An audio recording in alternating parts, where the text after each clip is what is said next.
камбудии нерӯи кор дар пойтахти ин кишвар ки шаҳрдорӣ ният дорад, ки дар соҳаи муҳоҷират дар суд пешниҳод мекунанд барои напардохтани пултон.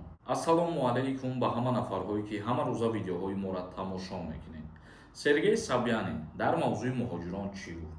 Дар ҳамин масъала суҳбат мекунем. Дар видео ҳатман лайк гузоштана фаромӯш накунед. Нафарҳое ки мехоҳанд донистанд аз Россия депортатсия дорен ё ки надорен, номери WhatsApp мебирояд, бинависонед, проверка запрет мекунад. Сергей Собянин гуфт: Москав дар ояндаи наздик аз муҳоҷирони корӣ даст кашида наметавонад. Сергей Собянин, шаҳрдори Москав, гуфтааст, ки норасоии нерӯи корӣ дар ин шаҳри Русия ҳоло ба 400 то 500 ҳазор нафар мерасад. Яъне ки раиси шаҳри Москав Сергей Собянин дар мавзӯи муҳоҷирон гуфт, ки қувваи корӣ дар шаҳри Москва норасоӣ дорад то 500 ҳазор нафар. рӯзи 24 декабр дар гузориши солонааш ба Думаи давлатии Русия изҳор дошт, ки дар солҳои оянда камбудии нерӯи кор дар пойтахти ин кишвар ба далели буҳрони демографӣ ва иқтисодӣ афзоиш хоҳад ёфт. Дар ҳамин ҳол ӯ гуфтааст, ки камбудии кадрҳо оянда ҳатто дар ҳолати суст шудани рушди иқтисод зиёдтар мешавад.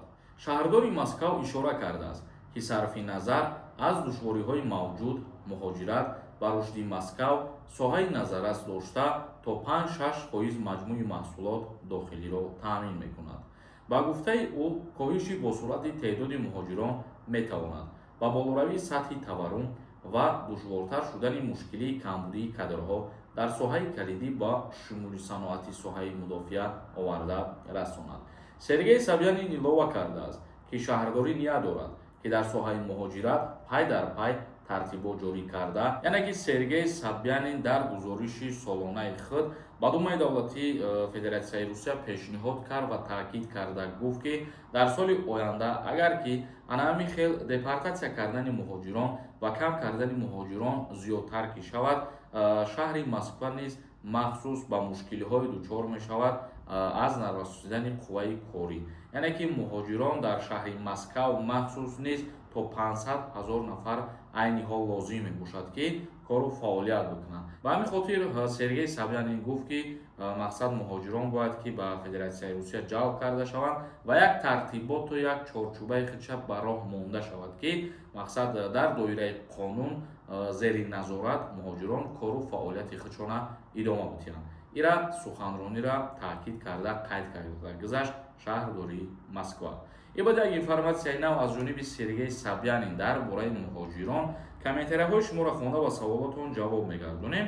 Нафарҳое ки мехоҳед границаи Қазоқистон перескат кунед, рақамашон мебурад, занг бизанед, аксияи соли навӣ доранд, шуморо граница бо нархи арзонтар мебаранд. Юсуф нависонда: салом акаи Сорбон, ман патент кардам, трудовой договор наёфтам, патентам сӯхт.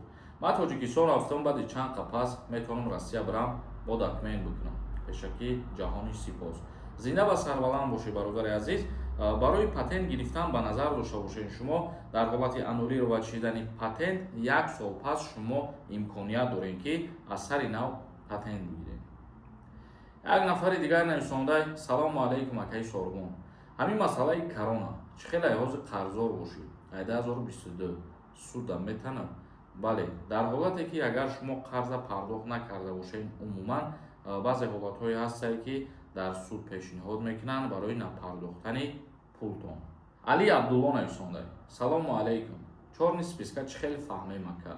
Чорни спискара мо гуфтем ба шумо чандин борае, ки агар мо ҳамун рӯйхата мисол дастрас ки кардем, баъд видео мекунем ба маълумоти шумо мерасонем, ки чӣ хел тафтиш мекунем ё ки тафтиш мекунад. Як нафари дигар нависонда: бародар, салому алайкум, писари ман Россия омад, патентсупорӣ рафт, экзамен здават карда натавонист.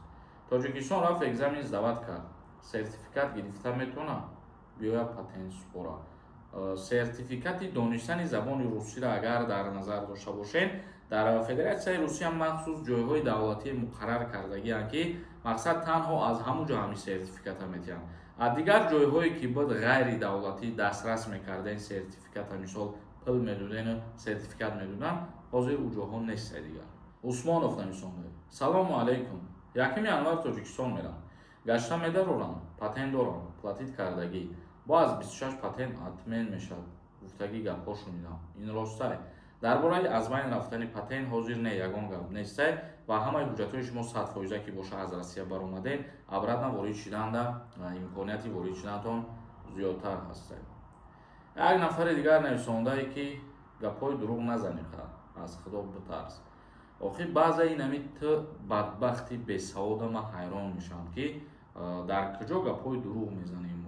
Мо чизе ки информатсия меброяд, мақсад ҳамун информатсияи даставерниро мегирем, пешкаши шумо мегардонем. Баъзан нафари шумо ҳамчунон саводу мафкураи паст дорем ки шуморо ҳамин гапҳои кӯчагиву як видеои ахмақӣ бимонанд тамошо кунед, баъд як кайфият мегиред бахтона. Чизи фоидаовара на он қадар баъзеи хуб қабул мекунӣ ва ҳамин хотир дар ин комментария дар омада саг бурӣ налаққем баъзе нафара ва иҷа ҳастанд нафарое ки ягон чизи хуб мегиранд ба худшона ва тамошо мекунанд, мақсад чизи даркориро аз худ мекунанд барои худшон. Як нафари дигар нависондаи салом акаи Сормон. Даъваткунӣ ба хизмати ҳарбӣ тамом шудагӣ ҳаст ё ин ки не? Бале, даъваткунӣ ба хизмат тамом шудагӣ ҳаст. Як нафари дигар нависондаи салом акаи Сормон. Мигратсиони картаи гос шудум. Буром обратно дар омада метавонам. Агар тибқи қонун ба назар бигирем, шумо вақте ки гос дорен аз Россия мебароен, баъди 9 моҳ ҳақ дорен ки вориди Русия шавед. Вале дар амал ин чиза он қадар ба назар намегиранд. 1 моҳ 2 моҳ пас боз обратно ворид шудан мешавад.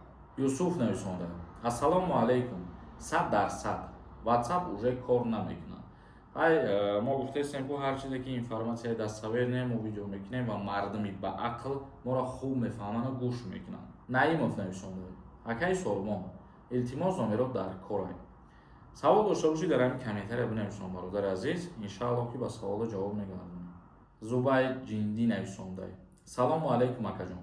Патенти ман ануриро ба чӣ? МВД рафтам гуфтам бояд то соли нав барои Тоҷикистон рафта 90 рӯз истода биёй. Ман равам омаданам проблема намешуда боша. Даташ штраф дорам. Вовремя споридагим. Вовремя штрафора споридагӣ бошен. Вақте ки патент сӯхта боша, барои аз нав гирифтани патент ба шумо 90 рӯз не, яъне ки 1 сол муҳлат дар корай аз ҳамон рӯзе ки патенти шумо сӯхтагиай барои аз сар гирифтани патент. Як нафари дигар нависондаи салом акаи Сормон. Вазъият дар аэропортҳои Россия ҳозир чӣ хел бошад?